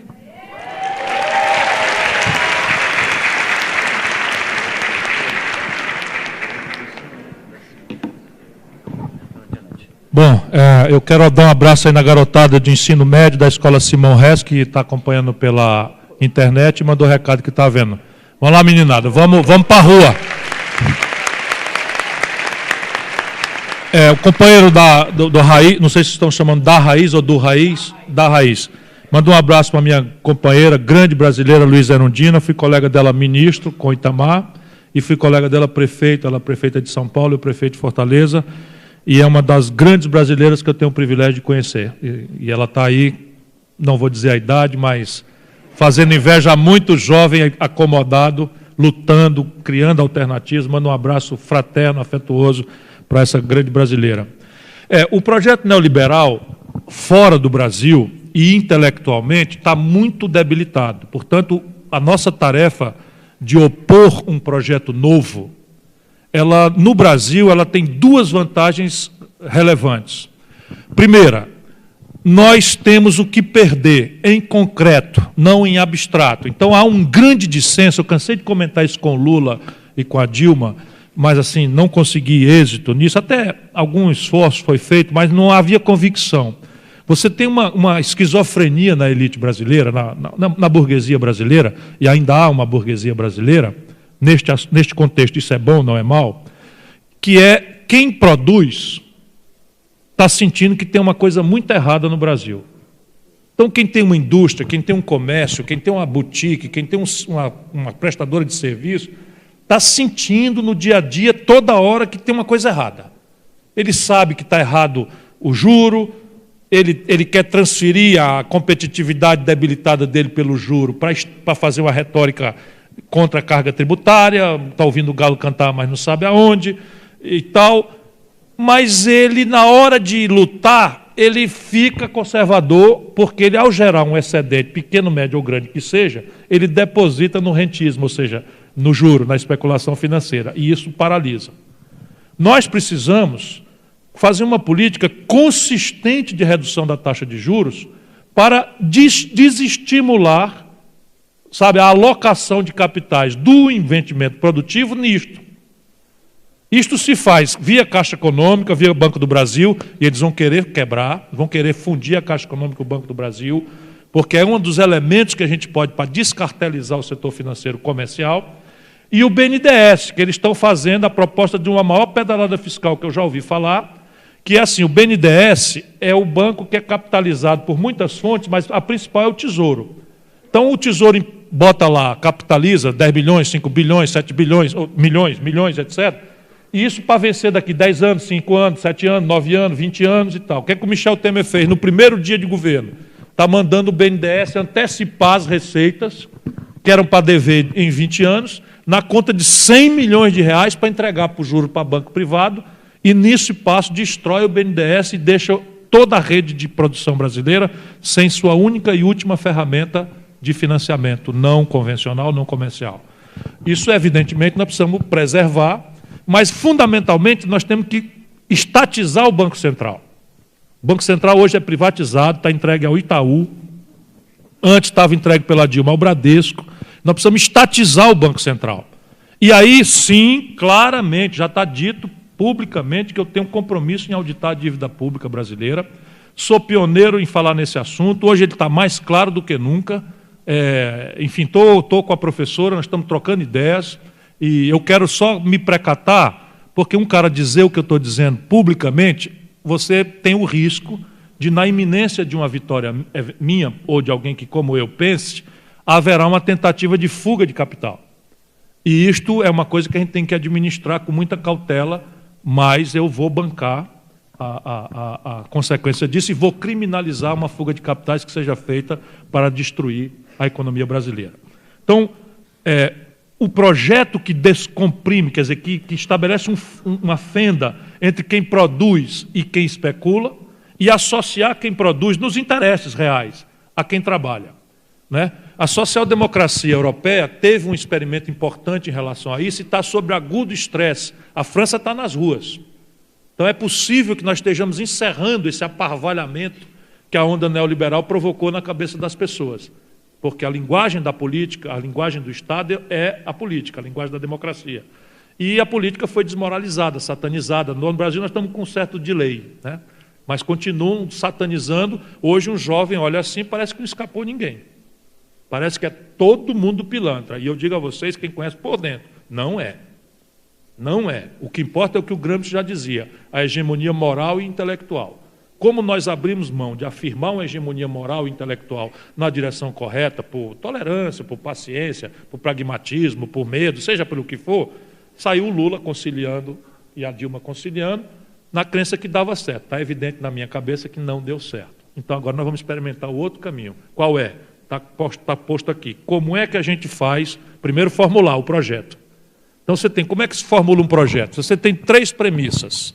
Como é que tem êxito o mundo? Você tem que ter alto nível doméstico de investimento, ou seja, o capital para financiar o desenvolvimento nacional tem que ser nacional.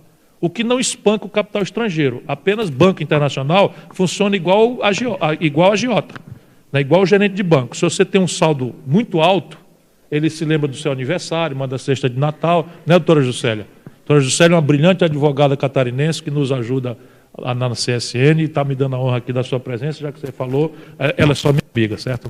Né? Ele falou da namorada, estou falando de uma amiga querida, que é minha colega. Então, a formação bruta de capital do Brasil é muito baixa. A China tem 55, 52, 53, o Brasil 14. Isso é a diferença entre o que a gente produz e o que a gente consome. Então, a China sobra a metade do que produz para investir no ano que vem e o Brasil sobra 13%, 14% do que a gente produz para investir no ano que vem. E, ao contrário do fatalismo neoliberal, o nível de formação bruta de capital de um país não é consequência fatalista do acaso. É consequência de arranjos institucionais que a política faz ou deixa de fazer.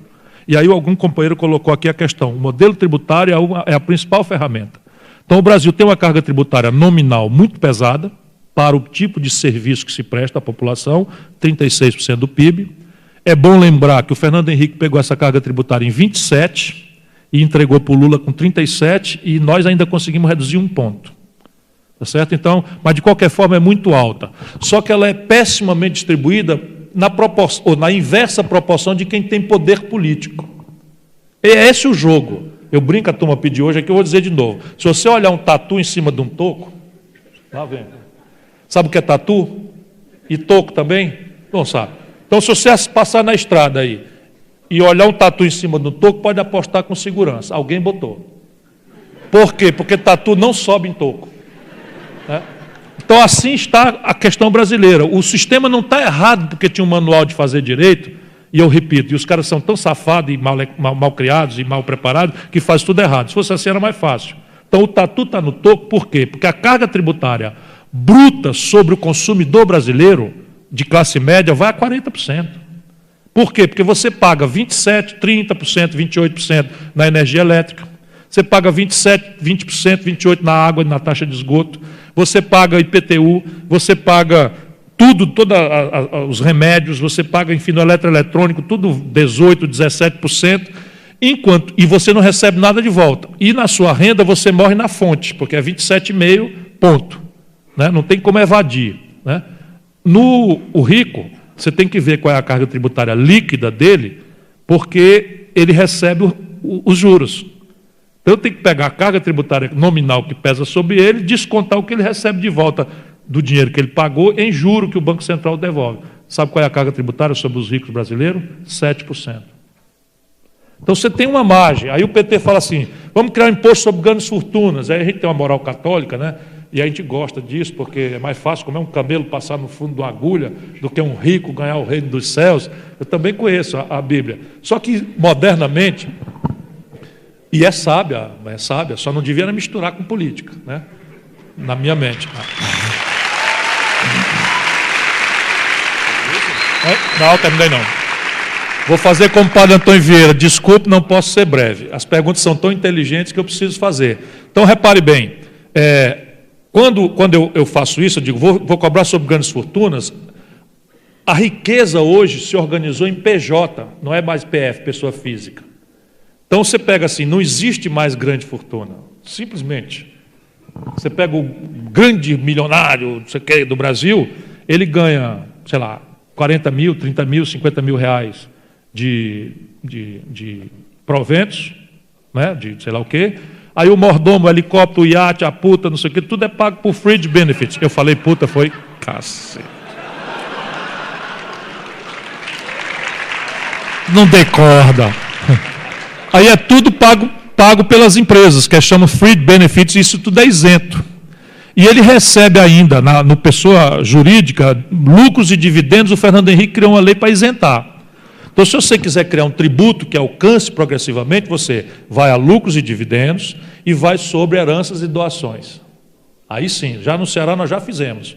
E é popular.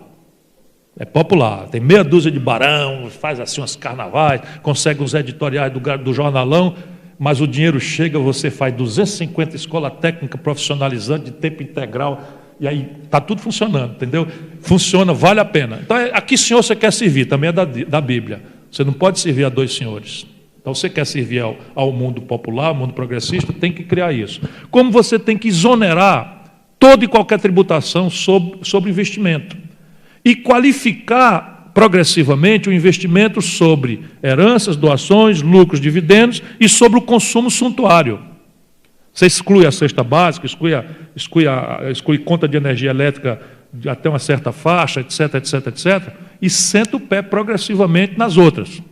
E eu sou a favor de criar um adicional de imposto de renda para os estados. Opcional. De maneira que a alíquota máxima somada chegue a 35%, que foi a alíquota que eu criei quando ministro da Fazenda do Itamar. Então já tivemos uma alíquota de 35%, criada por mim, foi eu virar as costas, o Fernando Henrique revogou. Né? De 35% por super ganhos. Você quer ver, por exemplo, o William Bonner ganha R$1 milhão por mês, na Globo, por mês, e paga 15% de imposto de renda, porque inventou uma pessoa jurídica, certo? E a Patrícia Pilar, não sei quanto ganha, mas como ela é muito séria, ela ganha na pessoa física, ganha menos, muito menos do que o Bonner, mas paga 27,5% de imposto. Então isso tem que corrigir, e não é difícil de corrigir isso aí. Então você tem uma margem. Neste momento, por exemplo, a CPMF é uma necessidade. Não é que seja um tributo bom, não é. Mas eu estava na Câmara quando te revogaram a CPMF, subtraindo R$70 bilhões a valor de hoje, e regulamentaram 12 dias depois a emenda 29, que estabeleceu novas despesas de R$70 bilhões na saúde, fazendo um movimento relativo, mais aqui, menos ali, de R$140 bilhões, que é muito dinheiro até no orçamento americano. E aí você tem esse drama todo do Brasil agora. O que mais?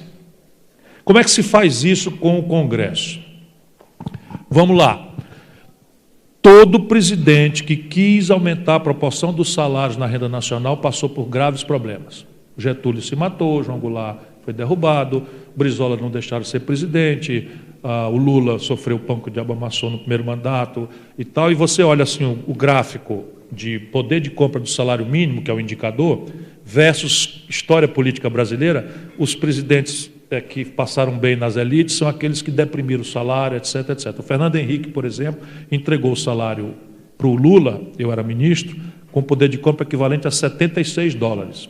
O Lula entregou para a Dilma com poder de compra equivalente a 320. A Dilma perdeu para si própria, derrubou o salário mínimo para $250 o valor. Né? Não tenho a menor dúvida que ela está perdendo para si própria. Né? Sendo séria e merece a nossa defesa, porque teve 54.721.843 votos. E nunca mais, neste país, nós devemos tolerar, seja por que razão for, que a presidência da República chegue, quem quer que seja, que não seja pelo voto do povo. Arrebente-se quem achar ruim, mas só vai para lá agora quem tiver voto do povo. E aí como é que se maneja o Congresso? O Congresso, ele é assim, piorou muito, pelas concessões que se fez. Mas eu fui colega do Michel Temer e do Eduardo Cunha, no mandato 2006-2010. E ali você vê claramente em números toscos, tá? 1/3 é de pilantras como eles. Pura e simplesmente, bandido, marginal, ladrão, está ali para usar o poder, para traficar influência e botar dinheiro no bolso para a madame comprar milhões de coisas e ele comprar colegas e não sei o que e tal. O outro terço é de gente muito boa, acreditem nisso. Aqui de Santa Catarina tem muita gente boa. O outro terço é muito gente boa mesmo. E o outro terço não tem propriamente valores e fica olhando para onde é que o vento sopra. Se o presidente da República hegemonizar com força da rua, não mentir para o povo, chegar forte, ter a agenda pronta, o máximo ajuizada meritocraticamente com o próprio povo, sabe? Chegar na campanha, em vez de ficar deixando a digressão a Dilma no primeiro mandato, o único assunto debatido foi aborto. E todos esses assuntos que eu chatamente coloquei para vocês estavam postos. E a gente precisa que o povo entenda, senão vai ser sempre parecido com a mentira, com uma traição que desconstitui, que é o que eles querem. Então, moderar a promessa, apostar na inteligência do povo, não é fazer campanha de chato nem nada, não, mas o povo está pronto para um governo que, sabe, envolva as pessoas na participação e aí mediar com os governadores. Isto é da tradição federativa e republicana brasileira.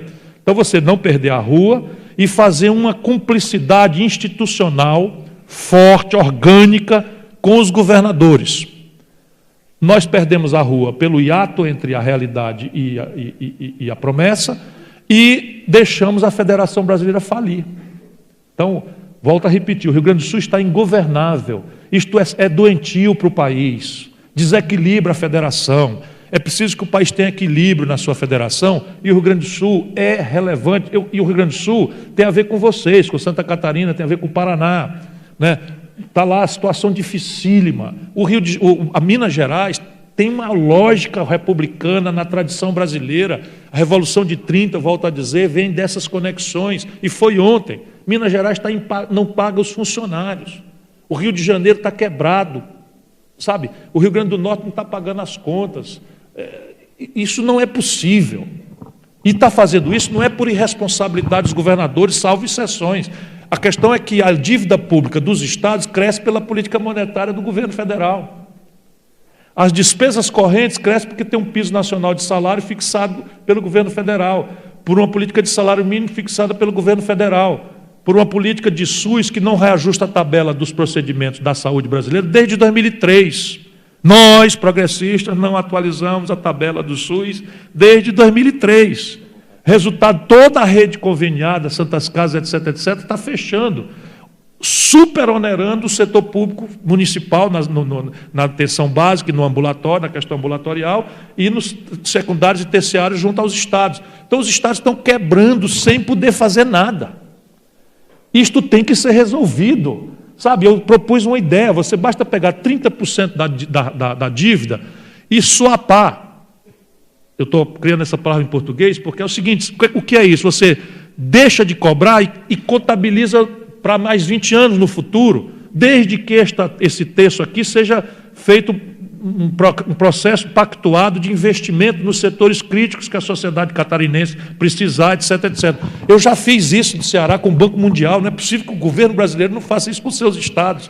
Então, o que eu estou querendo dizer é que se você monta uma equação comovente sob o ponto de vista da formulação do projeto, faz as mediações com os governadores em obediência à centralidade da tradição federativa e republicana brasileira, e passo adiante é diminuir os impasses, reduzir as questões potencialmente mais graves a 2, não mais que 3.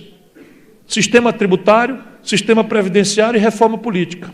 Só essas três exigem quórum qualificado. E apostar numa maioria simples, o resto é mentira, é medo de CPI. E um presidente que não tenha rabo de palha e que queira ficar do lado do povo, tem que ter medo de CPI, não. Não pode deixar o povo acreditar que o cara chega lá, a corrupção acabou. É mentira. Isso que eu temo na Marina, minha amiga, como nunca administrou uma bodega, gente boa e tal, quer bem ao Brasil, ela acredita piamente no pentecostalismo dela, que Jesus vai ajudar, ela chega lá e acaba a corrupção, entendeu? Não acaba. Eu não duvido da boa fé, não duvido do amor dela ao Brasil, não duvido, enfim, da boa intenção dela. Nem, por favor, não me confunda, eu sou amigo dela, fomos colega ministro, mas eu quero adverti-la, não podemos deixar o povo acreditar que um de nós chegando lá, só porque é sério, a corrupção acaba. Não acaba. O que você pode garantir é que a tarefa do presidente não pode ser só não roubar, porque a Dilma não roubou e nunca roubou um centavo de ninguém. A tarefa mais complexa é não deixar roubar. E aí você precisa dizer, olha, vai acontecer. Vai acontecer. Agora, no meu governo, o código de ética é assim. Eu já fui governador, é só olhar o que eu andei fazendo. Se o camarada for difusamente acusado, eu faço ouvido moco, não presto nem atenção. Porque o povo gosta de falar mal de política, não sei o que, então a gente ouve por um ouvido e solta pelo outro. Mas se a acusação for específica, o camarada pede para sair e pede preferência na apuração. Então ele é afastado, a gente pega a controladoria da União, volta a ter status autônomo, não de ministro subordinado, e a auditoria faz rapidamente ali uma apuração que não elimina Polícia Federal, nem Justiça, nem nada. Mas se o presidente se convencer que o cara é inocente, volta e desagrava. Se for culpado, vai se atacar com a Polícia Federal, com o delegado, que já não é mais problema meu. Eu fiz isso no governo do Ceará, o Itamar fez isso com ar grito. E no limite, para concluir, a gente não ter medo de apostar no novo, a gente sair desse pragmatismo de presidencialismo, de coalizão, em que só quem fica é o PMDB, vocês já repararam? Entre o PSDB e a aliança com o PMDB, o PT vai para a oposição. Aí o Fernando Henrique perde, entra o PT e bota o PMDB na situação. Aí o PMDB faz um golpe, sai a Dilma e o PT, e aí entra o PSDB como coadjuvante do PMDB. Só eles ficam, sem ter voto, sem ter projeto, sem ter compromisso, e sendo, salvo exceções, uma quadrilha de salteadores, bandidos, ladrões, que eu conheço de longa data. Então vamos apostar no novo. Concluindo, está escrito na Constituição brasileira que nós temos que evoluir de uma democracia representativa para uma democracia participativa.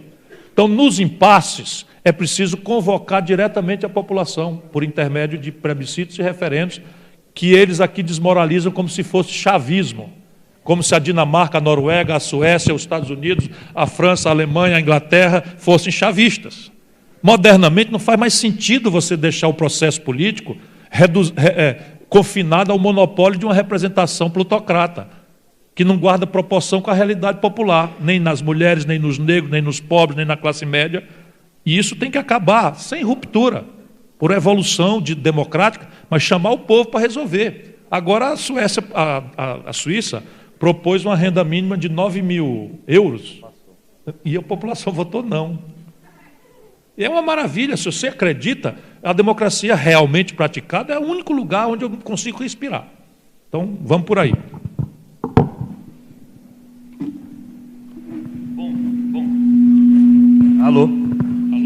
A gente encerrou o primeiro bloco, acatando a questão de ordem, né, dando preferência para uma mulher. Achei que isso ia encorajar outras mulheres a se inscrever.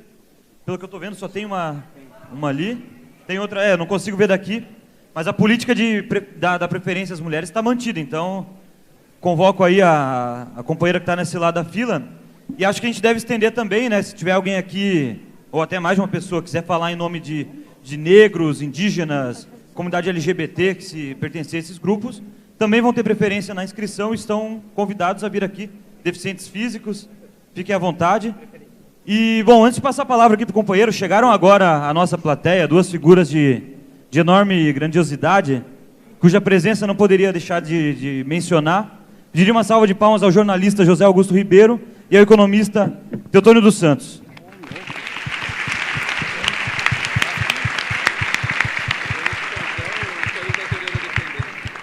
Bom, a palavra é sua, companheira.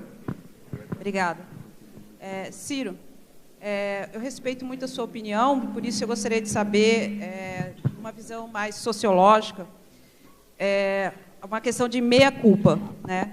Em que aspectos, se você acredita nisso, né, uma suposição, em que aspectos e em que medidas nós, que não estamos em Brasília, não temos uma influência política, não somos políticos, né, e que ficamos assistindo e às vezes nos sentindo impotente, conseguimos só falar fora Temer, não golpe, e opinar no Facebook, nas redes sociais, né, mas, no fundo, a gente se sente impotente diante de tudo isso que você nos falou. Então, eu gostaria que você dissesse, pontuasse, em que aspectos e medidas nós também não fomos um pouco responsáveis, né? Sem demagogia de, nós votamos em caras errados. A democracia, a cidadania não é só voto, né? Obrigada.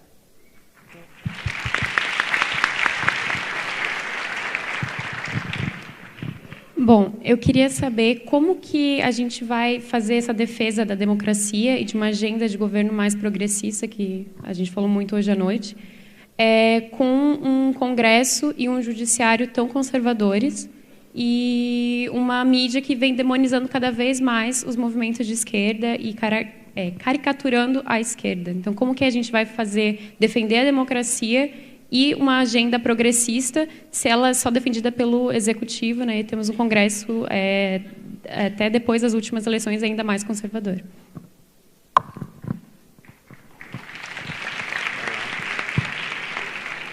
Primeiro, eu queria falar que eu acho engraçado falar que a gente, em criar mais impostos em um país que tem uma das maiores cargas tributárias dos países emergentes do mundo, sem falar em como cortar outros, né? Enfim, mas a profissão do político é criar imposto para a gente mesmo. O senhor falou que teve uma série de problemas aí sobre o aspecto macroeconômico. Você falou que a gente ter as metas de inflação é um problema. O que a Dilma fez durante o governo dela foi exatamente abandonar a meta de inflação. Ela reduziu os juros para 7,5% e desde que há 2, 3 anos a gente não vê a inflação chegando ao centro da meta, mas já está sobressaindo ao topo da meta há muito tempo. E isso foi uma política macroeconômica dela, com Guido Mantega. O câmbio flutuante a gente também abandonou, com os famosos swaps cambiais aí, que davam déficits gigantescos aí para o Banco Central, enfim. A gente abandonou também isso, o problema do câmbio. O superávit primário também, a gente teve déficits primários, ou seja, nenhum centavo dos nossos impostos foi para pagar a dívida, ela simplesmente cresceu, a gente não pagou um centavo dela, e as consequências a gente viu. A gente está com a inflação alta, juros gigantescos e desemprego. Cortando essa falácia de que um pouquinho de inflação é bom para o emprego, que a gente está vivenciando isso na carne, que não é verdade. Então, exatamente, esse é o seu diagnóstico. Eu queria saber o que você faria diferente disso, porque atacou exatamente todos os problemas, o governo Dilma atacou todos os problemas que você falou que era um problema para a gente e não resolveu nada. Na verdade, jogou a gente na pior crise do Brasil. Aí, né?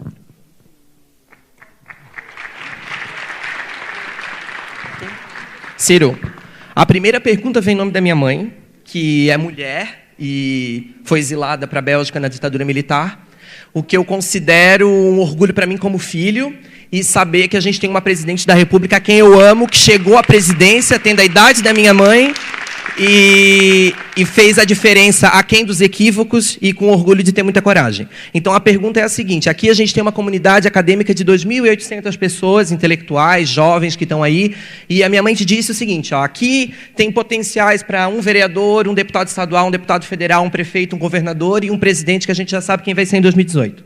Eu espero que seja assim. E o que eu quero que tu diga para essa galera, eu tenho um amigo que quer ser até astronauta no Brasil, menos político. Então eu quero que tu diga para essa galera assim, em 35 anos de vida pública, qual a tua motivação para seguir esse trilho e essa trilha que tu tem seguido. E a segunda pergunta, que aí é um direito de defesa a ti, eu tenho visto tu ser bastante crítico quanto ao PMDB, quanto a essa esse governo parasita, né, que passou por diversos governos, e eu que ocupo um cargo que é público, eu encontro com muita gente do PMDB, eles rebatem com raquete de squash, dizendo que tu és um político que já participasse de todos os governos, desde Itamar Franco até o Lula, e ensaiou em defesa da Dilma. Então, há quem dá, por toda a admiração que eu tenho por ti, eu quero te dar esse direito de responder, que embora tu tenhas participado dos governos, qual foi também a motivação que te fez participar desses governos, que eu tenho certeza que é muito diferente das motivações do pessoal do PMDB. Obrigado.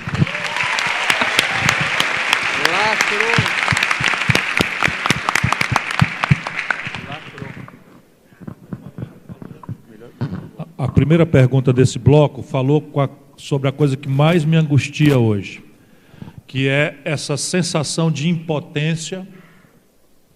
Imagina, eu sinto essa sensação de impotência, de solidão, por isso que eu agradeci, muito comovido a forma como vocês me receberam aqui, com relação a tudo que está acontecendo, tão flagrantemente hostil aos interesses centrais do nosso povo, tão claramente hostis ao interesse nacional do Brasil enquanto nação soberana, e vamos convir com humildade, o nosso povo não está nas ruas.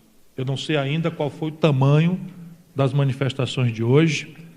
A minha eu vim fazer aqui, mas meu filho, que não inteirou 7 meses, está aqui numa foto linda, participando lá em Fortaleza da manifestação Fora Temer, com 7 meses de idade, que é para poder ir logo aprendendo, né, desde o berçário, que a gente tem que lutar para merecer ser brasileiro.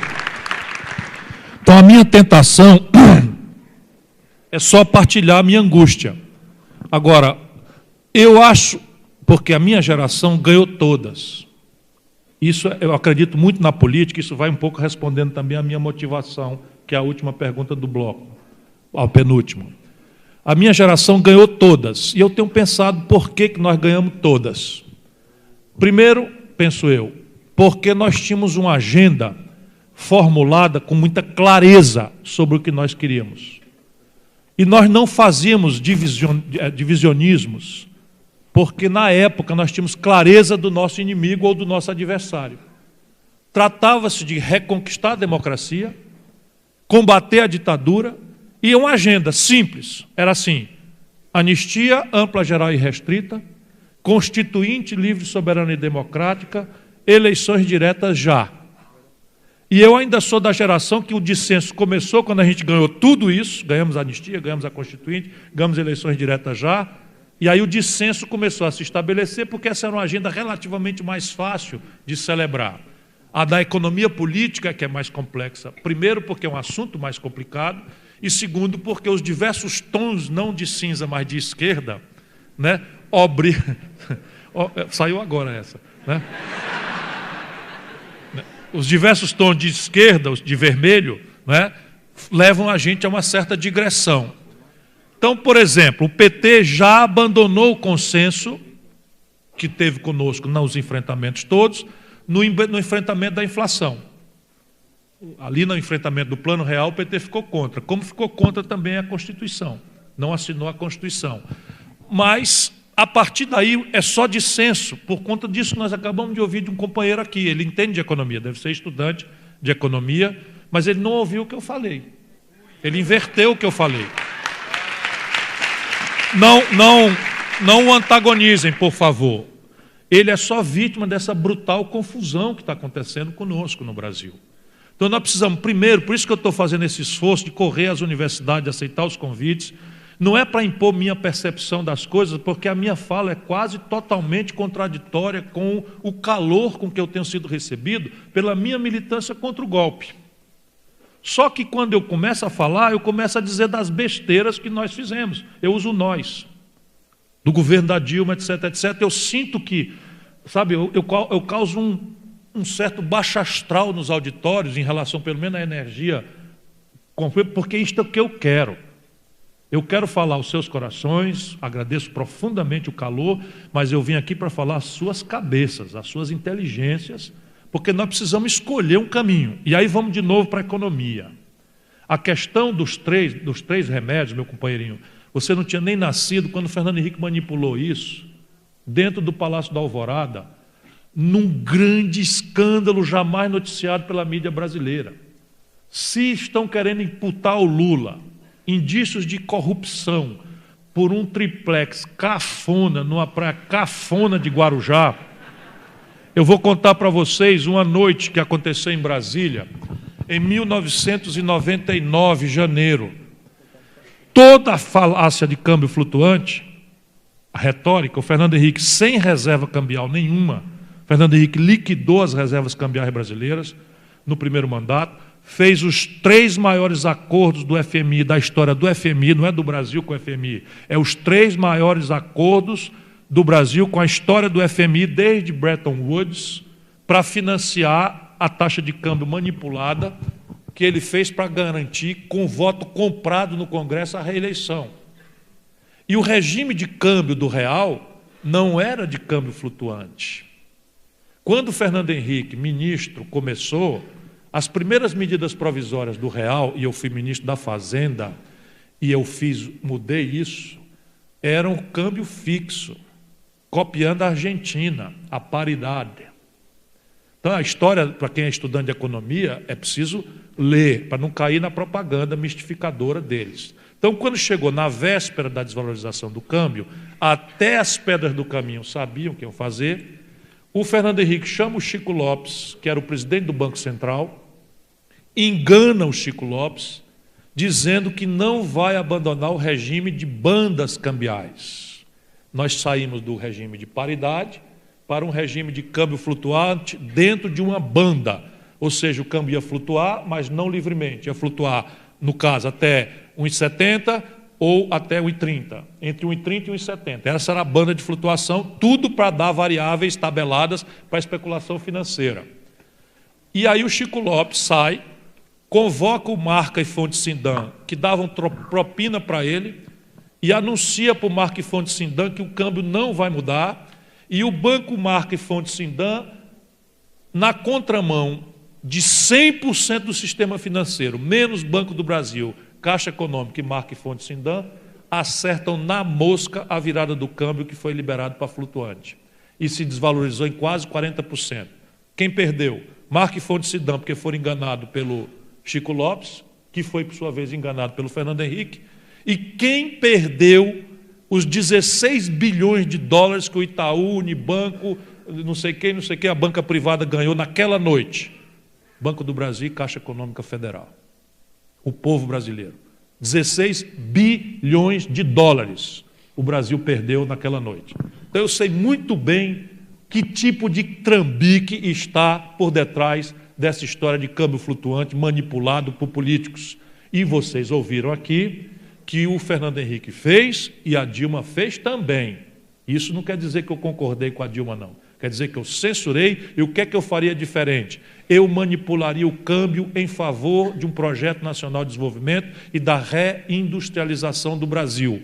Porém, manipularia de forma absolutamente secreta e fazendo com que a taxa de câmbio fosse criminalizado o vazamento de informação sobre ela. Qual será o valor dela? Aí sim, eu aprecio a ideia de que o câmbio deve flutuar conforme os pesos e contrapesos do mercado. Porém, um dos vetores do mercado é o Estado Nacional Brasileiro, com reservas cambiais de 380 bilhões de dólares que estão guardadas no estrangeiro, ouvindo a nossa conversa hoje aqui. O Brasil tem 380 bilhões de dólares de reserva, enquanto o senhor Fernando Henrique deixou o Brasil com reservas líquidas negativas. Segundo ponto, a questão fiscal.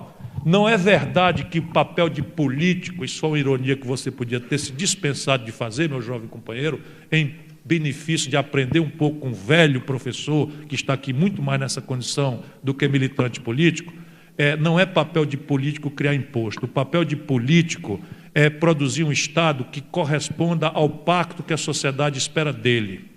Portanto, esse papo furado de Estado mínimo é conversa de barão que está de bucho cheio, ganhando na especulação.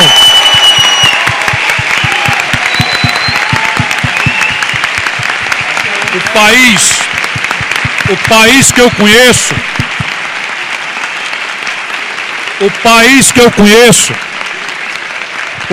eu conheço, tem 14 milhões de famílias sem teto. Nós estamos todos aqui nesse auditório acobertados por uma climatização.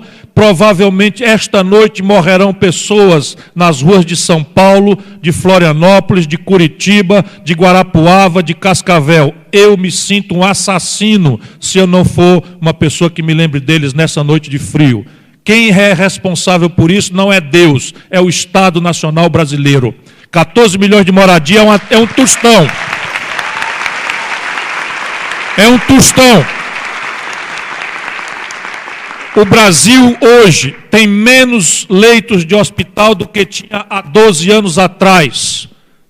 O genocídio que se está praticando contra os pobres no Brasil, é preciso ter alguém responsável por revertê-lo. E eu acho que o Brasil tem que sair fazendo essas contas. Quanto custa um programa com prazo razoável de superação do déficit de moradia para os mais pobres, cuja característica é vencer em menos de 3 salários mínimos?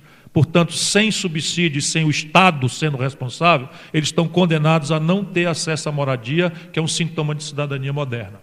Qual é a saúde pública mínima que nós temos que garantir, sob o ponto de vista de prevenção e de enfrentamento de epidemias? Eu não admito morar num país com as riquezas que eu conheço do Brasil, com 700 mil casos de malária na Amazônia por ano, 600 mil casos de dengue no Brasil por ano, e a zika, a chikungunya, criando crianças com microcefalia. Eu espero que você pense que o seu filho pode nascer assim, porque o Estado brasileiro tem sido impotente para dizimar um mosquito